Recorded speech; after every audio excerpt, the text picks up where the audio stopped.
All right, welcome back to the Straight Red Card. We are going to talk this time about two players, Luca Torre and Pulisic.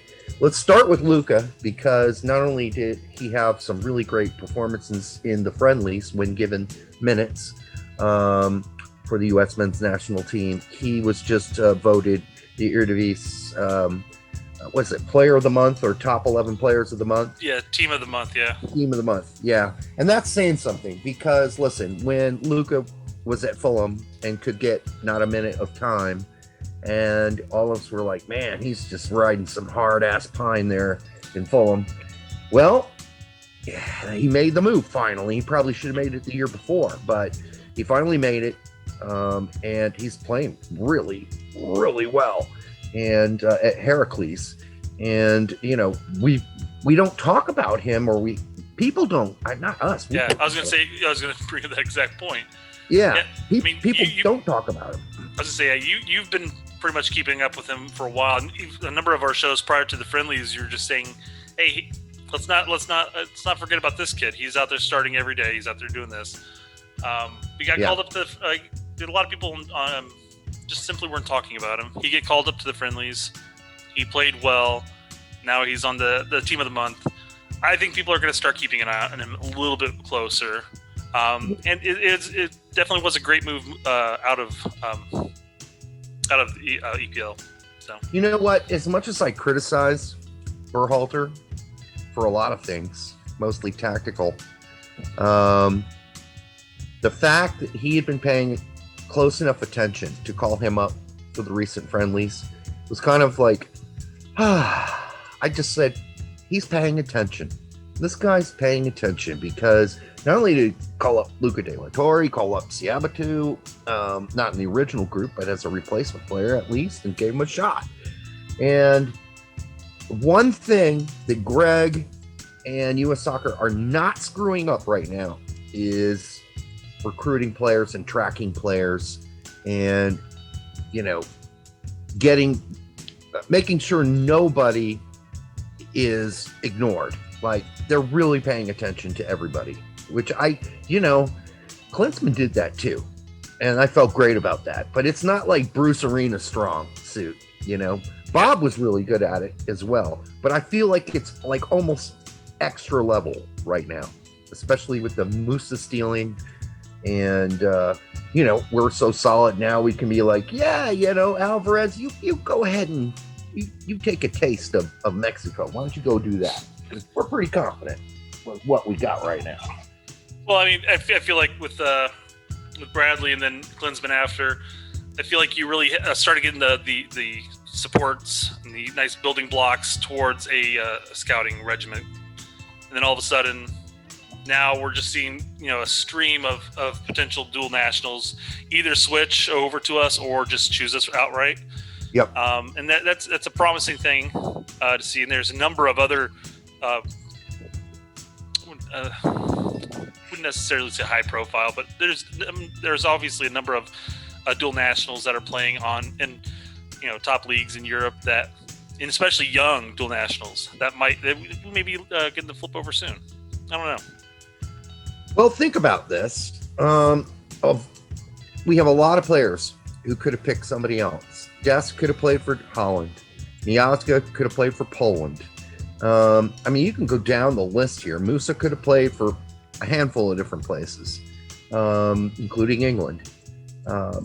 Robinson could have played for England. I mean, he's not going to play for England, so that's why he picked us. But we have a lot of players right now. Siabatu could play for France and I believe 2 other countries.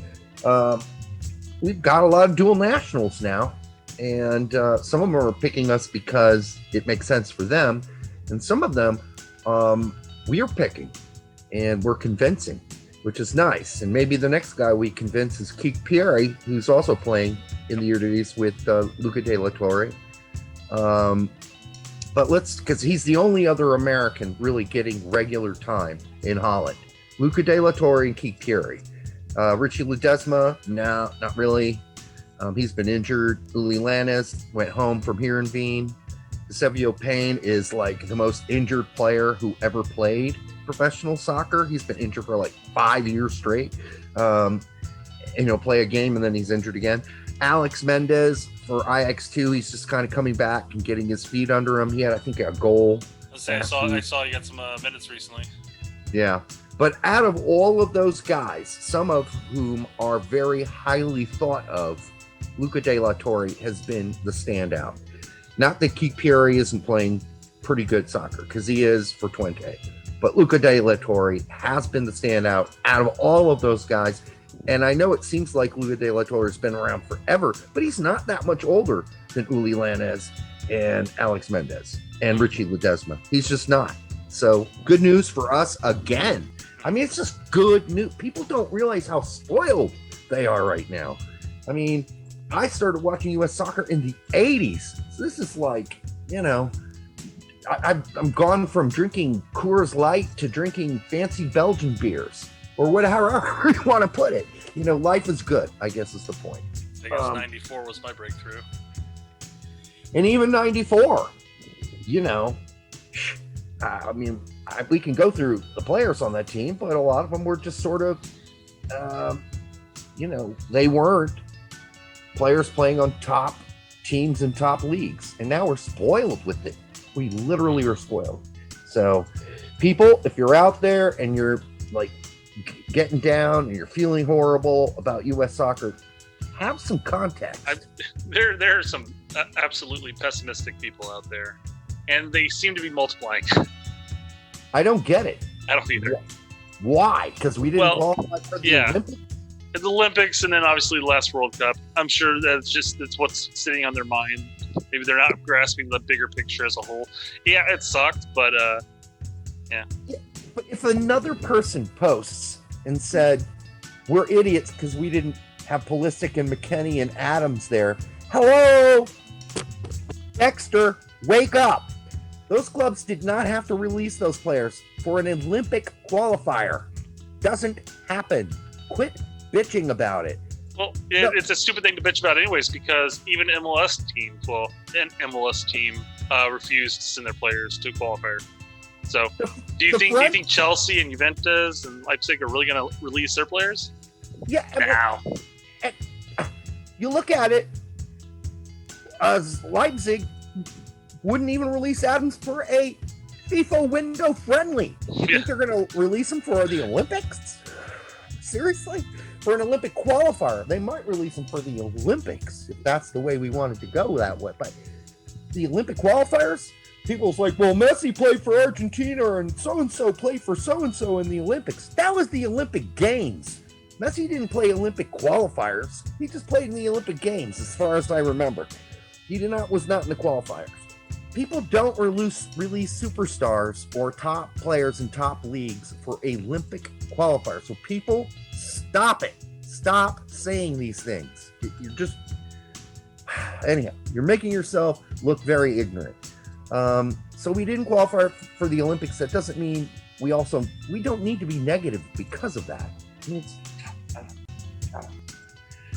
All right. So Pulisic's injury doesn't seem as bad as it was because he's been cleared to play the Porto game. The kid needs to pick up yoga or something. He needs to get those muscles stretched out better before and after games. The fact that he's had a nagging hamstring injury all season, has missed almost 24 games. But this goes back, Brett, to this 2017-2018 season with Dortmund. All right, I've got up on the screen Pulisic's injury history, and if you start all the way back in 2017-2018 season with Dortmund, muscular problems. Next one, calf problems. Next one, muscular problems.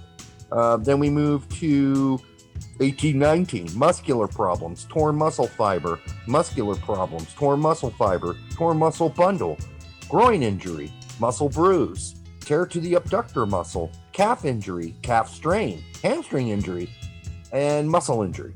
So that's all the way to the 2021 season. And now we're, listen, the kid, I think, is getting a little bit paranoid, but he's got to be paranoid because he's got to take care of himself. Because if he feels that hammy sort of gives you that little twitch, you're like, if I run one more sprint, that thing's bust. It's done. but I think he's sort of paranoid because it's happened so often in his career.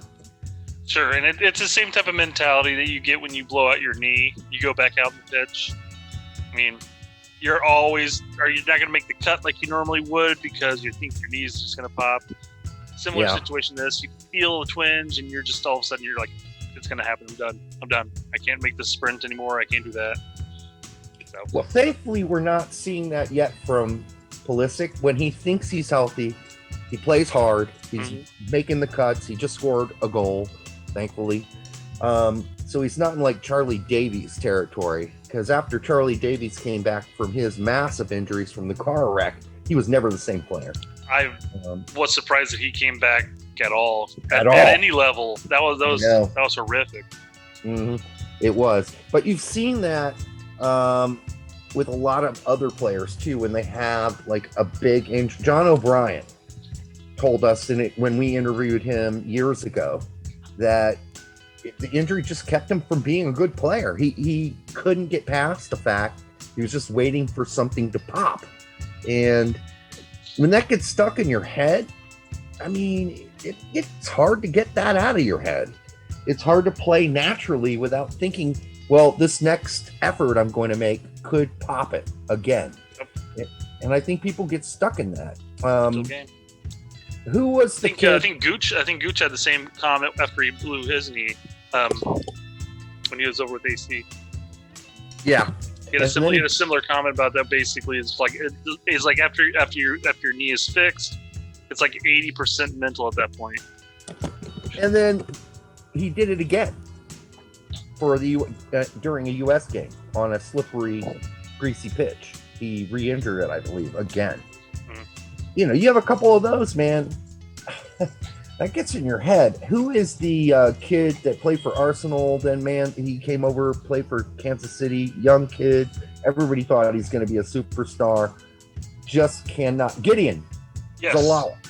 Thank you. There was a super talented player who's probably almost done playing professional soccer now because of injuries. So it can get in your head. I mean, a guy like Aaron Johansson overcame it. Although he's injured right now. So, hey, Lech Poznan, you get what you pay for. But yeah, I think people are really concerned about this. I saw multiple comments about Pulisic's injuries problems being chronic. Could be. Mm-hmm. I don't know. Could be. Yeah. You know? I don't know. I'd be trying to do something different though. I mean, yoga, as you said. Yeah. Anything at this point, and I'm pretty sure that he's doing stretches or whatever you would think at this point to, diminish the chances that this happens. But he has gotten to the point where he's pulling himself off the field after a twitch. That's how in his head this is right now. And you see how upset he is. I mean, one of the injuries earlier this year, I think he just grabbed his, practice shirt, tossed it off, and just threw it on the ground, kicked a cone. He was pissed. So it is in his head a bit, and I get it because it's happened a lot. But should we panic? Too early to panic, I think. You can be concerned. Yeah. Yeah, I mean, at 22, with such a track history of this, again, either do something, obviously the stretching, and it has to be more of a consistent thing. It's not just a before game thing. Yeah. I don't know, maybe he has to see a specialist about it or something. I don't know enough about that subject, but it's the fact that it's so consistent, and it's not always the same muscle, but I mean, it's enough to warrant some concern. It's all over the place. You're right. Yeah. It's calf, hammy. It's not just one muscle that's having abductor. I mean, he has a history now. And he needs to get on the horn with Danica Patrick. And she does all the yoga. I'm a big Danica Patrick fan. I was wanting to find. I was trying to figure out what race car driver was. Yeah, she's a big yoga gal. She's also, by the way, if you like open wheel racing or whatever, she has a great show. She's just a great podcast, and she is really sharp. I mean, she's one of the best interviewers in the business. Man, she should stick to that. Although, hopefully when she does the Indy 500 again this year, she'll feel a little bit more comfortable. I think last year was her first year. She looked a little bit. Anyhow, this show is not about Danica Patrick, although I love me some Danica Patrick. I think she's awesome. I think that basically covers Pulisic, folks. Just don't panic yet. But yes, be concerned. But also know, you know what? You can't do anything about it. And let's just hope he's healthy for the qualifiers, because it seems like he has more issues with Chelsea and less issues when he plays for us. So, even given that history of injuries, he still managed to have played a large number of games for us all the way through qualifiers, and now, I don't know, maybe that's a mental thing. Maybe when he puts that American jersey on, all pain's gone. I don't know. At least it's not a sports hernia, which can just linger forever. Ask Tyler Adams about that. It's a nasty thing, and you never know when it's 100% healed. You just don't know. There's almost no way to tell. Physios don't know. It's a mystery issue to have. At least right now, these are small muscle injuries. So yes, take Brett's advice, Christian, and my advice, and call Danica. Get on the Zoom with Danica. Do some yoga with Danica. I think you'll be better. If he is not already doing yoga, he needs to do yoga. So, I'm going to have some picture of some person doing yoga, right? Like probably, I could probably find a photo of Danica doing yoga. So I'm going to put that up there, right? She absolutely has got to be in there, yeah. But I feel like you almost have to put like somebody doing yoga that you wouldn't expect. Yeah, I think I'm going to go with Danica, Although, I'm sure Let's go for some humor factor here, too. Better be really careful how I do the search for that photo of Danica doing yoga. Anyhow, that's a whole nother story. And thank you guys for all showing up for the Straight Red Card. We are building slowly, subscriber by subscriber. So thank you for, joining us after us being gone for 6 years. And if you have any questions you'd like to throw at us, like we'd like to do like a question segment. So if you have questions, just tweet us, right, Brett? What's our Twitter? Straight_red. What was that again? Straight_red. Straight_red. Yeah. But also comment on the YouTube videos. We enjoy the interaction. I try to get around to responding to just about everybody. I do miss people from time to time, and after a week or so, I come back and I'm like, oh well, that'd be pointless for me to respond now. But comment on the videos. We enjoy it. Go to our Facebook page, throw up a question, or message us. Whatever you want to do, send it to us. We'll answer it, unless it's absurd, and then we might just point out how absurd it is. But yes, it's been great having everybody kind of coming back. I don't know how many people remember us from 6 years ago. These might be all new people for all we know.